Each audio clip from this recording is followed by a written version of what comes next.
Les voy a presentar los dos parques en los que he estado. Voy a hablar del día a día en esos parques. Entonces, para que sepáis lo que es la conservación en otros sitios que no es Guinea, y luego comparemos. Yo creo que aquí, como ha dicho María, es mucho más fácil y depende de nosotros que lo podamos hacer. Y esto es una de las fotos que se pueden ver en muy pocos sitios en el mundo. Estos son grupos de hasta 400, 500 elefantes juntos, que antes de la época de que empiece la lluvia se van concentrando, se ponen a la orden, digamos, bajo el mando de la hembra más mayor, y para emigrar, porque se van del parque. Esto es una foto, ya veis, esto es otra foto. Aquí si veis la matriarca, que se va con todos los elefantes siguiéndolo. Esto hace el siglo pasado, bueno, el siglo antepasado o a principios del siglo pasado, se podían ver estas cosas en casi toda África. Ahora, ahí está el parque de Chobe en Botswana, que se pueden ver grupos de cientos, quizá 1000 elefantes. Estaba el parque de Sakuma, que se podían ver hasta grupos de 1000 y pico elefantes. En Garamba se podían ver grupos de 800, 400, 500 elefantes, y en poco más sitios se pueden ver esos grupos de elefantes. En esta foto la pongo no muy buena, pero entre estos de aquí, estos de aquí, estos de aquí, estos de aquí, fuimos luego contando poco a poco y contamos 1036 elefantes en una sola foto. Esto hizo que el National Geographic viniera después a hacer un artículo sobre la foto. Ese era el parque de Sakuma. Ahora el parque de Garamba, que está aquí, al norte, es frontera con el sur Sudán, cerca de Uganda, cerca de la República Centroafricana, y al este de la República Democrática de Congo. Quiero decir que todo suena a guerra y todo suena a problemas. El parque tenía 5.900 metros cuadrados y luego 3 dominios de caza que se llama zona tampón, en total 12.000 y pico kilómetros cuadrados.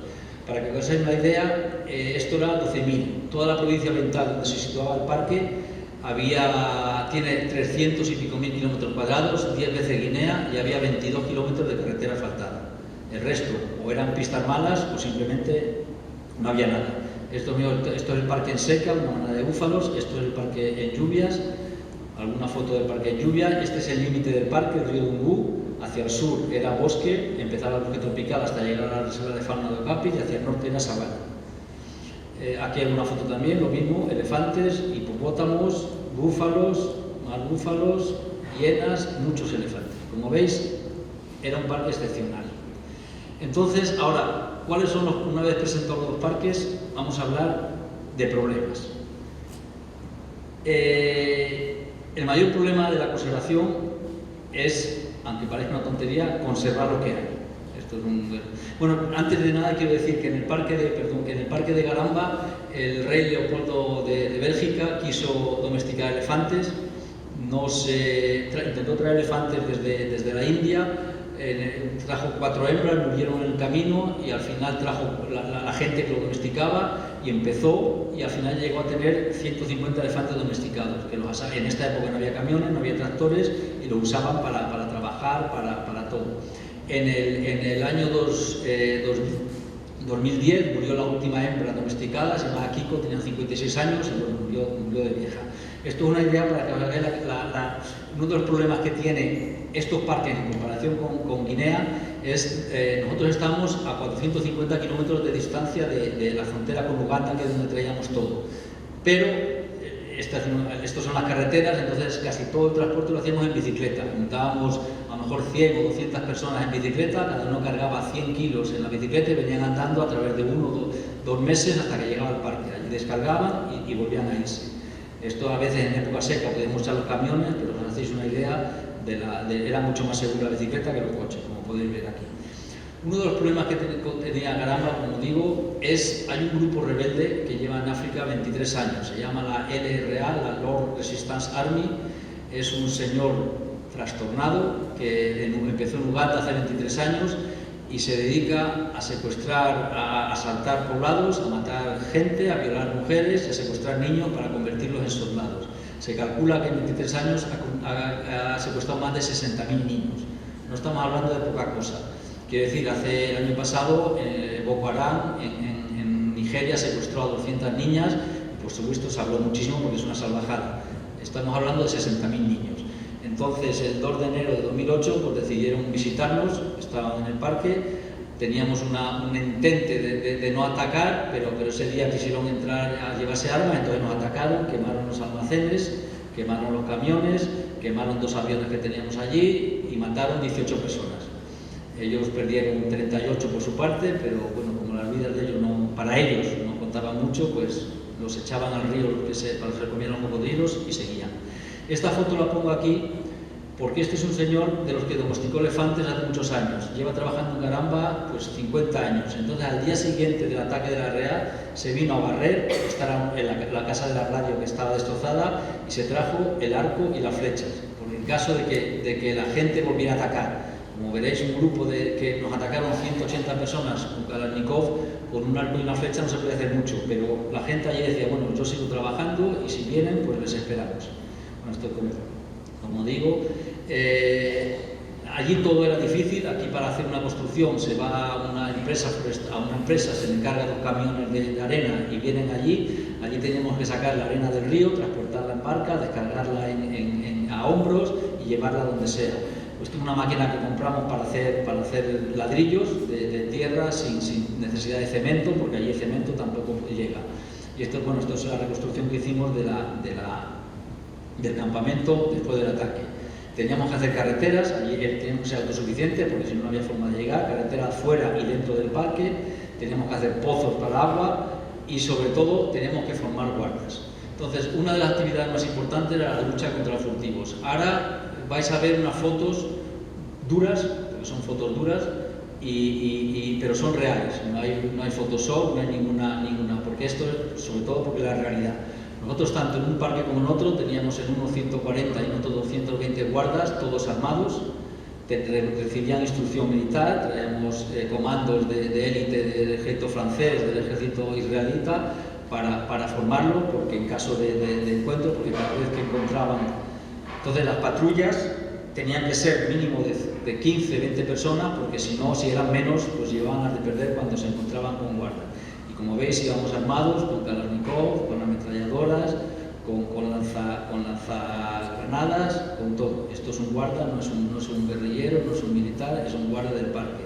Y esto los usábamos, y uno de los problemas que teníamos es que el parque estaba financiado en su mayor parte por la Unión Europea, también por el Banco Mundial, teníamos la cooperación española dio dinero, todo el mundo nos autorizaba a comprar todo, uniformes, aviones, coches, pero nadie nos autorizaba a comprar armas, porque, bueno, porque decían que no podían dar dinero para armas. Las armas en teoría las tenía que poner el gobierno nunca nos daba armas, entonces teníamos que ir al Sudán y por ahí a comprar armas, a comprar munición, pues como los guerrilleros, para poder defendernos. Entonces, esto es otra visita unos días antes, que iba un coche y ya veis cada agujero de esto, un impacto de bala. Esto es los furtivos, una de las veces que cogimos furtivos, habían matado 2 hipopótamos, veis la carne ahí, esto es carne de hipopótamo, 2 colas de elefante y los colmillos. La boina roja la ponemos porque esto fue después del ataque de la RDA, el presidente mandó su guardia presidencial para, en teoría, protegernos, pero a los pocos días ellos se dedicaron a matar elefantes. Entonces tuvimos un altercado con ellos y al final les pedimos que se fueran porque era peor el remedio que la enfermedad.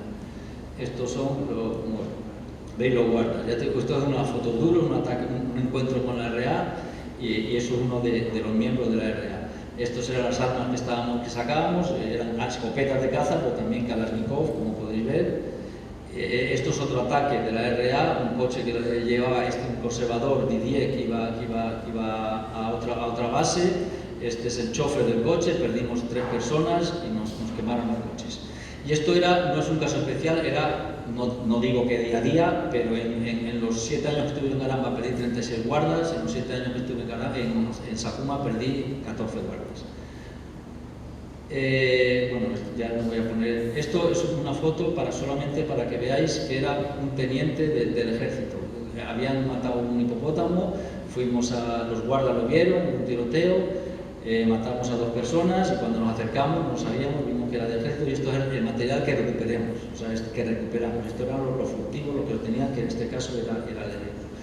Además de furtivos, además de gente que venía de Sudán, además de los militares, tuvimos el año pasado un problema con los helicópteros. Había el ejército ugandés, tenía una base en el sur de Sudán para combatir la LRA, pero cuando pasaban por el parque, pues en un día nos mataron 22 elefantes el mismo día.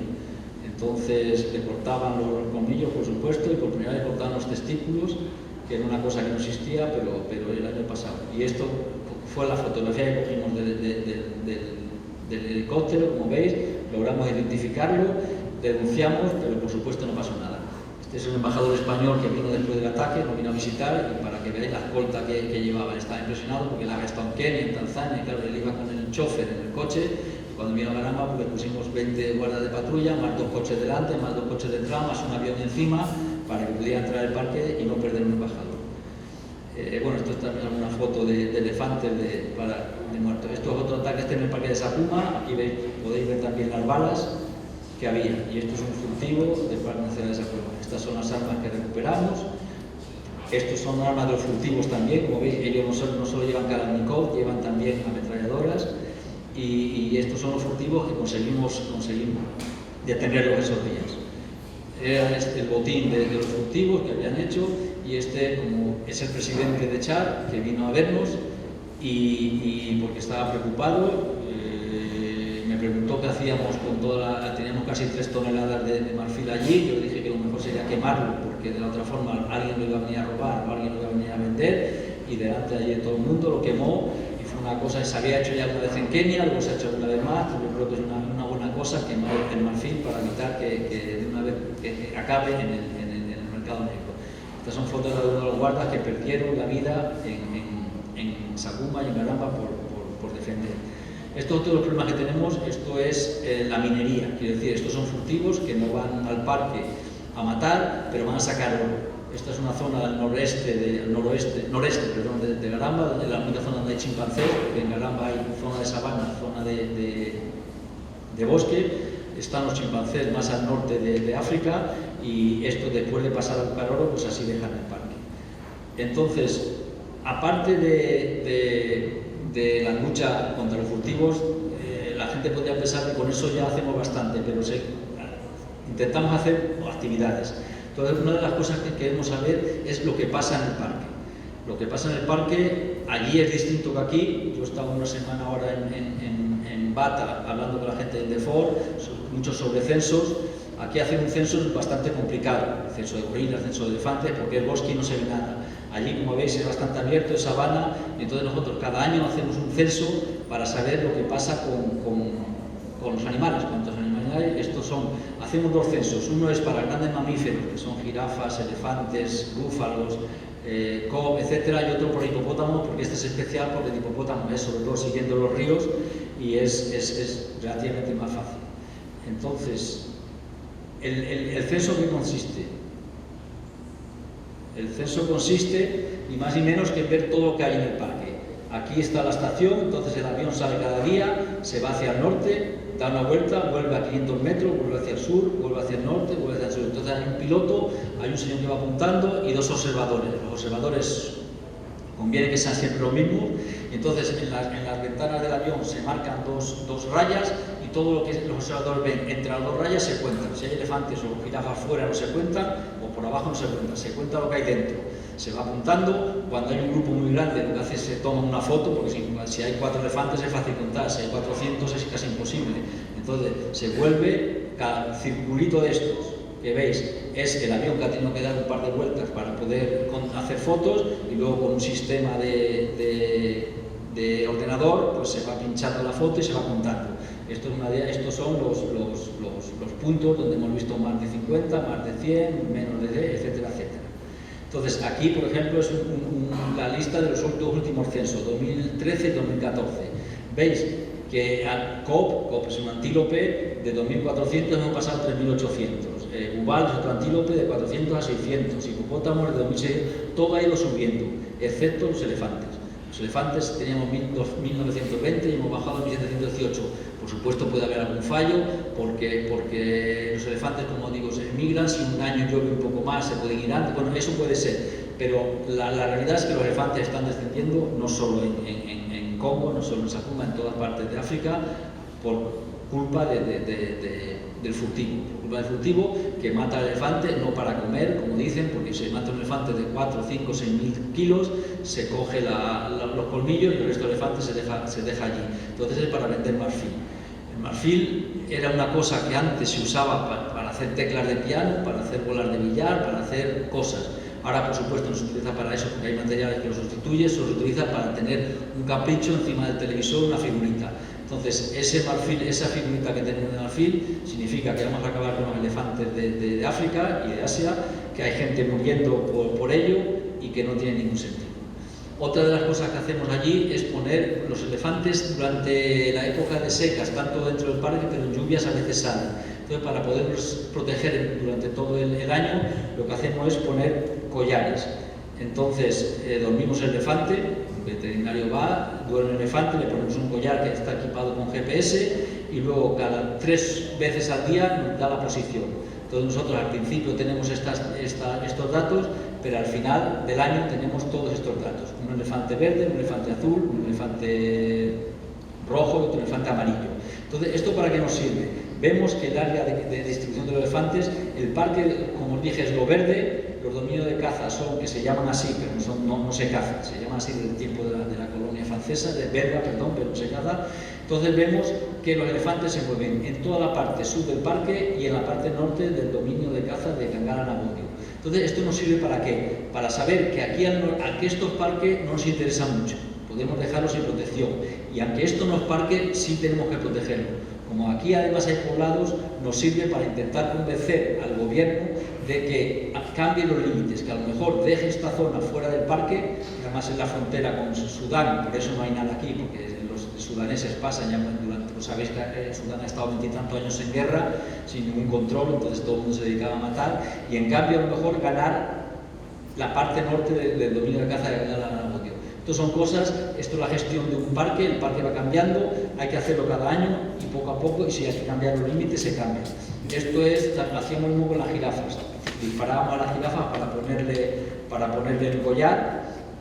La jirafa es difícil porque el antídoto es muy fuerte, si se queda con el sedante que se da es muy fuerte, si se queda con el sedante más de 10 minutos se puede morir, entonces en cuanto notamos que empieza a tambalearse, hay que agarrarla, tirarla al suelo y ponerle el antídoto para que no se muera. Una jirafa pesa mucho y tiene muchísima fuerza.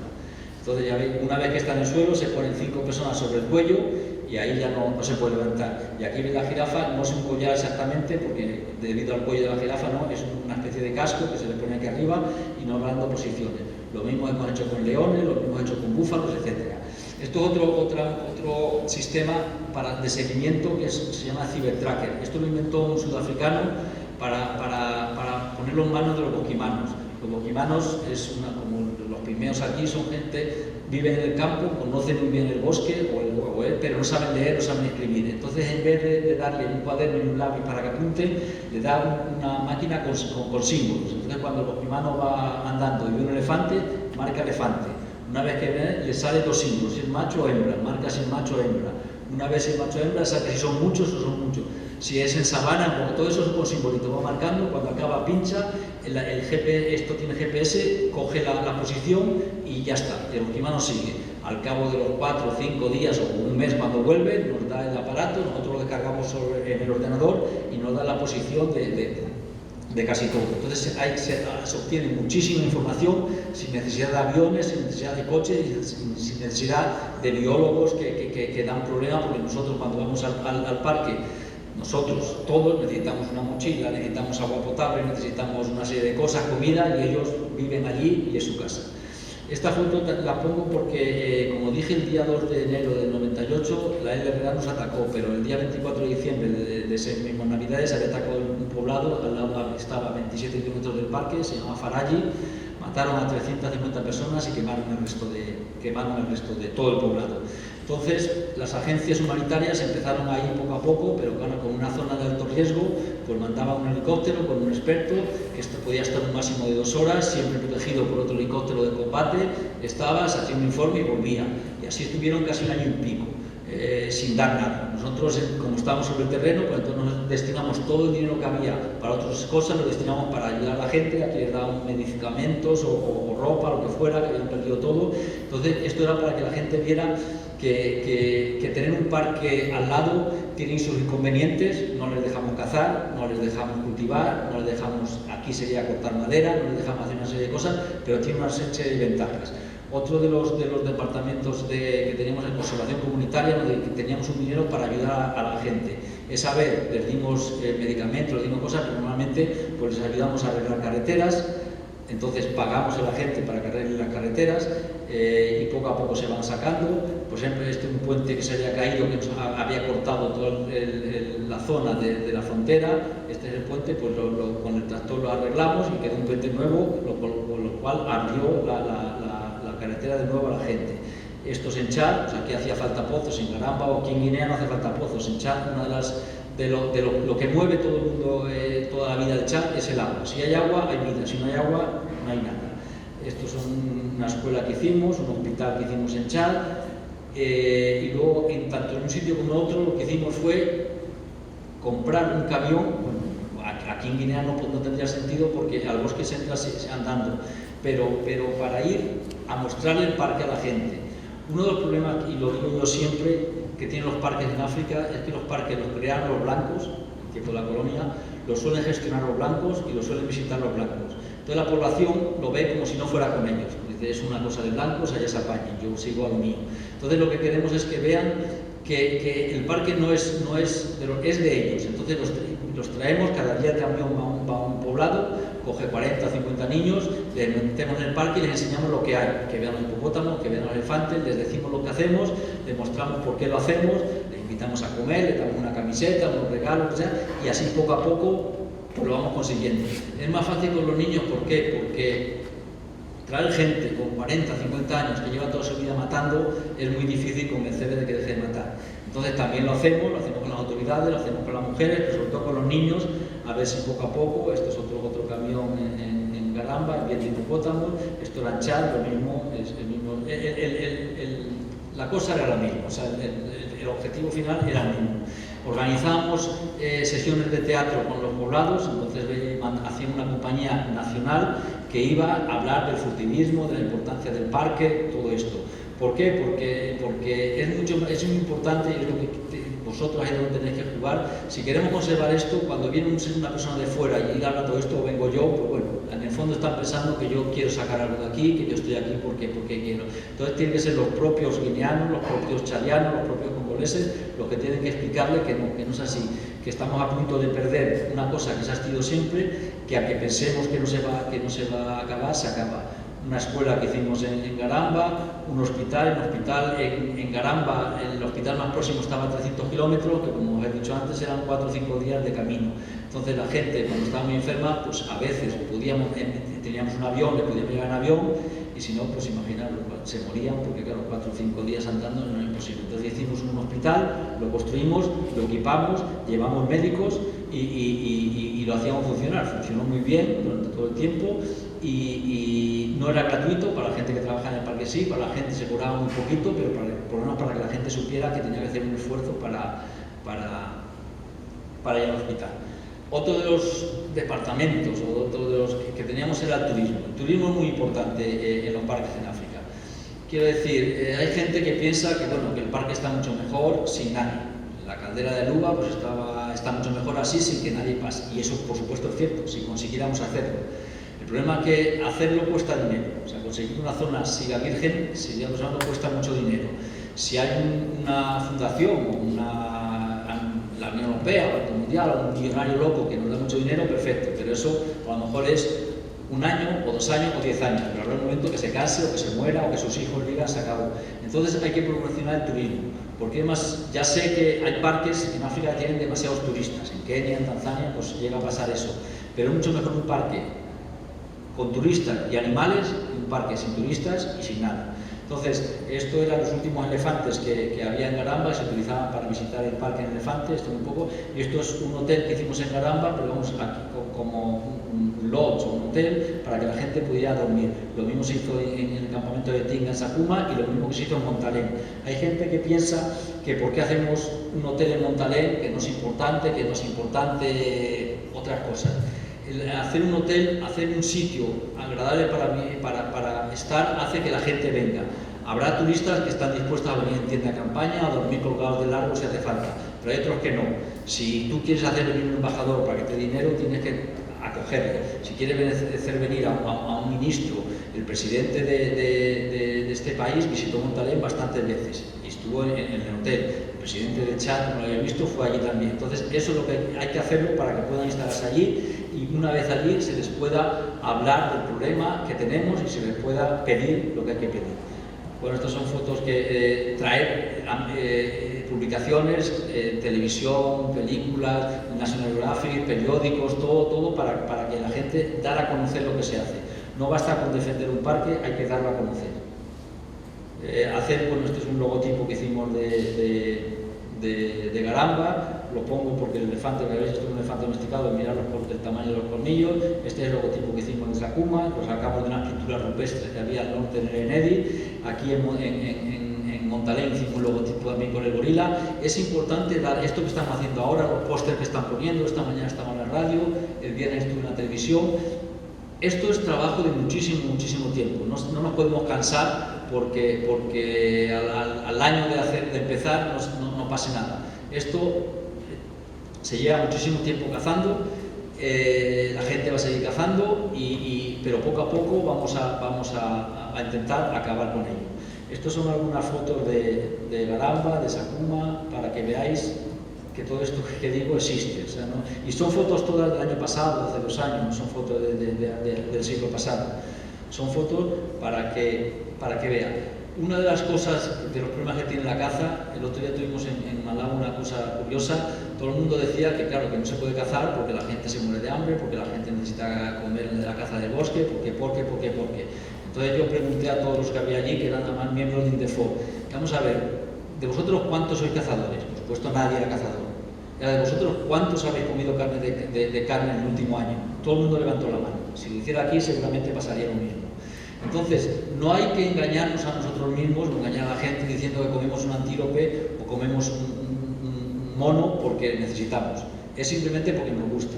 Aquí hay animales que no están protegidos y se pueden seguir, hasta nueva orden se puede seguir cazando. Supongo que si el antílope o el pangolín se puede cazar, si todos sabemos que los primates están prohibidos, lo que hay que hacer es no comerlos. Ya, aparte de que la gente, los responsables, las autoridades tienen que confiscarlos en la carretera, pero cada uno de nosotros tiene que decir, no lo como porque está prohibido, y si lo sigo comiendo se va a acabar. Y sobre todo en la isla, porque en el continente, quieras que no, está abierto a los otros países. Entonces, el hecho que se acabe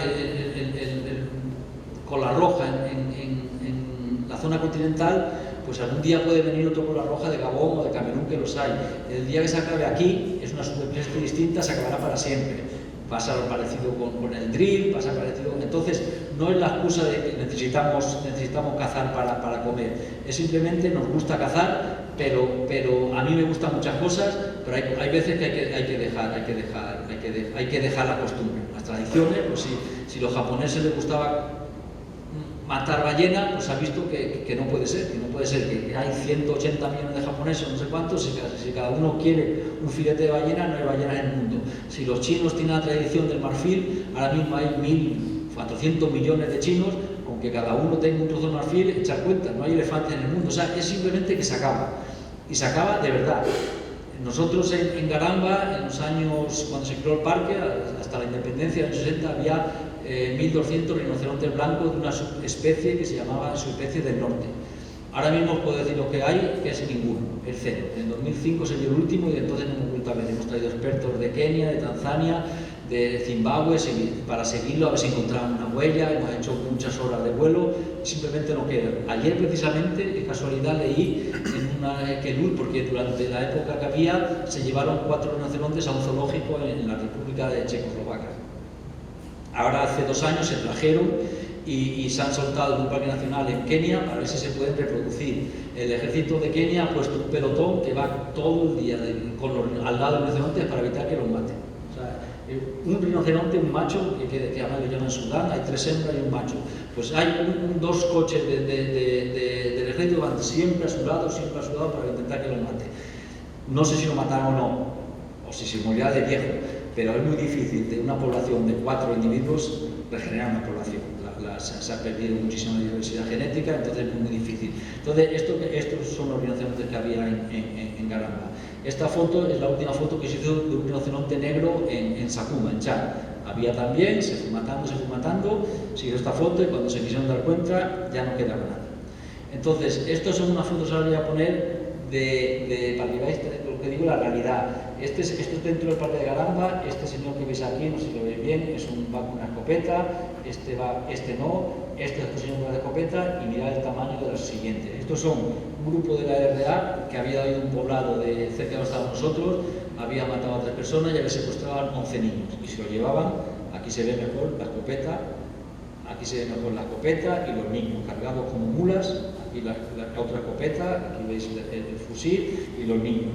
Entonces, y aquí otra escopeta. Entonces iba un señor delante, otro señor detrás, otro señor en el medio y los niños andando. Nosotros cada vez que veíamos los guardas, pues empezábamos a tirar, nunca a dar, siempre al aire. Ellos empezaban a correr, los niños, si sabían, si se les ocurría, se agachaban. Y entonces, una vez que nosotros huían, lo recuperábamos. Nosotros recuperamos en el parque, en los 7 años que estuve, 46 niños. 46 niños vivos. Había muchos que se escapaban, seguramente se los comerían los leones o las hienas o se perderían, pero conseguimos recuperar 37, me parece. Entonces, ya veis las caras de los niños, pero el hecho de que hubiera un parque allí también ayudaba a esto, ayudaba a que estos chavales, estas niñas que estarían perdidos para siempre, si se quedaban allí o morirían o se convertirían en monstruos, pues podíamos devolverla a la realidad. Entonces, con esto quiero decir, como he dicho antes, que la presencia de un parque no hay que verla siempre como malo. En Montalegre, cuando nosotros empezamos en el año 92, un poco la historia de Montalegre, el proyecto, la Unión Europea decidió en el año 90 dar dinero para proteger 7 parques en 7 países de África Central. En cada país se eligió un parque y en Guinea Ecuatorial no había entonces ningún parque. Elegimos la zona de Montalegre porque es una de las zonas que estaba mejor conservada y desde el principio le llamamos Parque Nacional de Montalegre. Hicimos póster, hicimos camisetas, hicimos todo, pero no era Parque Nacional de Montalegre. La gente se empezó a creer que era un parque, hasta que en el año, creo, 97 ya se salió el decreto declarando Montalegre como parque. Entonces, uno de los problemas que teníamos con la gente era eso, que no entendían por qué, si ellos toda la vida habían cazado ahí, por qué veníamos a venir nosotros a decirle que no cazaran ahí. Y por supuesto piensan que eso es eterno. Yo creo que no hace falta los ejemplos de los rinocerontes, no hace falta nada. En los años 60 o 70 la población de Guinea yo creo que era de 200 o 30.000 habitantes. Ahora ha superado el 1.000.000, o sea, 5 veces más. Entonces, si hay 5 veces más personas matando, el parque mide lo mismo, porque Guinea no ha crecido. Guinea nosotros crecemos, la población crece, pero las carreteras crecen, las ciudades crecen, los coches crecen, las motosierras crecen, las armas crecen, pero Guinea no crece. Al revés, el bosque cada vez disminuye. Entonces cada vez quedan menos animales. Entonces va a llegar un momento que no va a haber nada. Guinea, vosotros sabéis, ha vivido del bosque siempre. A nivel de caza, de proteínas, ha vivido del bosque. Ahora afortunadamente tiene otros recursos y los está aprovechando. Pero si algún día hubiera un problema, si algún día tuviéramos que volver, si 1,5 millones de personas tuvieran que vivir del bosque, seguramente no podrían. Entonces, eso es lo que hay que pensar, que no es eterno, y que bueno, esta es una foto más de niños y niños rescatados, que desgraciadamente son muchos. Entonces, vosotros, yo no sé si sois estudiantes de biología o estudiantes de qué. Otra cosa que también digo yo siempre es que los problemas de Guinea no los va a arreglar la cooperación. Porque allí en Indefort me decían, claro, es que antes la Unión Europea daba dinero para COFAC y ahora no da. Ya, pero es lógico. Primero, porque a lo mejor Guinea es un país más rico que otros que lo necesitan. Y segundo, porque Europa no puede dar dinero a todos. Y tercero, porque aunque dé dinero, como daba aquí, daba para Montalegre. pero aquí está Río Campo, está el Pico Basilea, está Montemitra, está la Caldera de Luba, hay un montón de sitios. Entonces, la cooperación no va a arreglar los problemas, ni a nivel de conservación, ni a ningún otro nivel. Tiene que ser el país. Y el país tiene que ser vosotros. Vosotros sois los que tenéis que empezar y no desanimaros y seguir. Tenéis la suerte de que haya un proyecto aquí en el Pico Basilea, ayudarlos, intentar hacer cosas, pero la cooperación no salva el bosque. Porque hablamos del turismo. El turismo, también otro ejemplo que suelo poner, en Ruanda, vosotros todos conocéis Ruanda, hay una población de 322 gorilas de montaña. Entonces, esos 322 gorilas, que aquí en Guinea, yo cuando hicimos el censo solo en Montalén había 1000 y pico, solo en Montalén, era el segundo sitio con la densidad más alta de gorilas de los sitios estudiados en todo Centroáfrica, después de Losi en Congo. Si esos 322 gorilas decidimos matarlos y venderlos, pues como mucho podríamos sacar $322.000 una vez y se acabó. Esos mismos gorilas, ahora mismo, si alguien quiere ir a ver gorilas, tiene que pagar $800 por ver una hora los gorilas. Quiere decir, aparte del billete de avión, aparte del visado, aparte del transporte, aparte del hotel, aparte del guía, aparte, 800. Se pueden ver dos grupos de 10 turistas cada día y hay colas de 6 y 7 meses para verlos. O sea, estamos hablando de muchísimos millones de dólares que entran por los gorilas.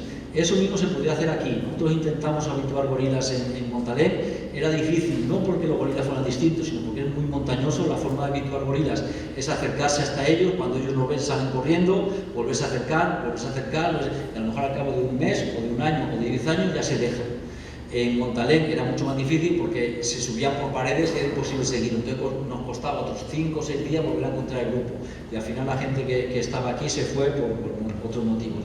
Entonces, aquí se podría hacer. Pero es que, como he dicho, Guinea es mucho más. Porque en Congo, donde estaba yo, hay elefantes, hay gorilas, hay elefantes, no hay gorilas, hay chimpancés y hay leones. Punto. Aquí tenemos elefantes, gorilas, mandriles, etcétera, etcétera. Tenemos el bosque, pero tenemos la playa, y en la playa, aquí en Eureka o allí, hay tortugas marinas. Salimos un poco y tenemos las ballenas. O sea, aparte tenemos el buen tiempo y tenemos playa que a los turistas les gusta. Es muy, muy importante. Y aparte Guinea tiene una ventaja, que es el único país de toda África que se habla castellano, español. Entonces, en España hay 40 millones de personas, en Sudamérica hay 400. Entonces, esa gente prefiere venir a Guinea que irse a Gabón, que irse a Camerún, sobre todo porque puede hablar con vosotros, porque va hablando con el guía y habla, porque llega a un bar, pide una cerveza y le entiende, porque coge un taxi y le entiende, y eso es fundamental. Entonces, Guinea tiene mucho potencial, muchísimo turístico. Entonces, hay que desarrollarlo. Si queremos, nos podría dar mucho dinero y de luego sacaríamos del bosque muchísimo más dinero, teniéndolo que gastándolo. Creo que ya es la hora, o sea que muchas gracias. Si alguno quiere algo que preguntar, aquí estoy.